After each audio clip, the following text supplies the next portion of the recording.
ఇది ధర్మమా అని నేను అడుగుతున్నా. శివాజీ గారు మాట్లాడింది ధర్మం. అది వాడు మాట్లాడతాడులే, వాడు మాట్లాడాడని మనం మహిళలుగా చేసేది ఏంటి? మన మహిళత్వం ఎక్కడుంది? ఇక్కడ మనం వార్నింగ్ ఇచ్చి వాళ్ళు వార్నింగ్ ఇస్తే మన గురించి మనం తక్కువ మాట్లాడినప్పుడు వార్నింగే ఇయ్యాలా. మనం చీర కట్టుకొని వచ్చినప్పుడు మనమైన మృగాల్లో పడినప్పుడు మనం వార్నింగే ఇయ్యాలా. అప్పుడు వార్నింగ్ తిరిగినప్పుడు మనం వార్నింగ్ ఇస్తే ఒప్పుకోరు వాళ్ళు. అప్పుడు మృగాల్లో పడినప్పుడు వార్నింగ్ చేసేదేదో చేద్దాం. ముందులే వీడియో ముందులో వార్నింగ్ ఇచ్చినట్లు చూపిస్తున్నాం అంటున్నా నేను. మేడం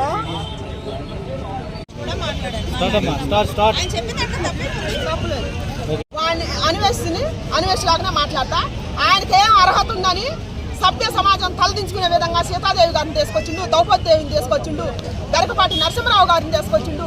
ఇంకా అందరినీ తీసుకొస్తాడు. ఎన్ని మాటలు అనడం, వీడెవడు ఇన్ని మాటలు అనటానికి? ధర్మం మాట్లాడిన వ్యక్తికి ఇన్ని మాటలు, అధర్మమైన మాటలు మాట్లాడింది అన్వేషిని. ఎక్కడుండు యారున్నా మన ఇండియాకి తీసుకురావాల్సిందే ఖచ్చితంగా. ఇండియాకి రాను, నేను ఇండియాకి వస్తే నా బిడ్డను రేపు చేస్తారు, ఎవరు నా కూతురు పుడితే అంటున్నాడు. మరి 7 మంది కూతుర్లు ఈడాగం చేయట్లేదా?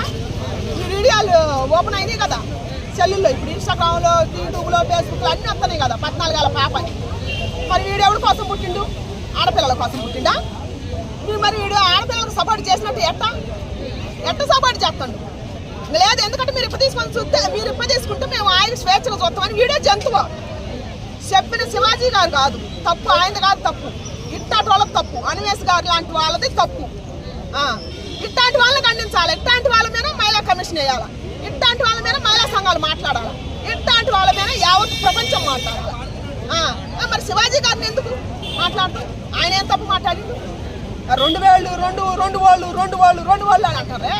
ఆ 2 వాళ్ళు కూడా ఆయన తప్పే మాట్లాడలేడు. ఆయన మంచిగా చెప్పిండు. అసలు ఆయన ఒక్క మాట కూడా తప్పు మాట్లాడలేదు. నేను చెబుతున్నా, ఆయన మంచిగా చెప్పిండు. అసలు మగజాతి ఆణిముత్యం అని చెబుతాను నేను. మగవాళ్ళు అందరూ కూడా అట్లే మాట్లాడాలి. అట్లే మారితే కొంతమంది ఆడవాళ్ళకి పద్ధతిగా ఉండే వాళ్ళకి సేఫ్టీ వద్దని చెప్తాను. సేఫ్టీ వద్దండి, బలం పెరుగుతాయి.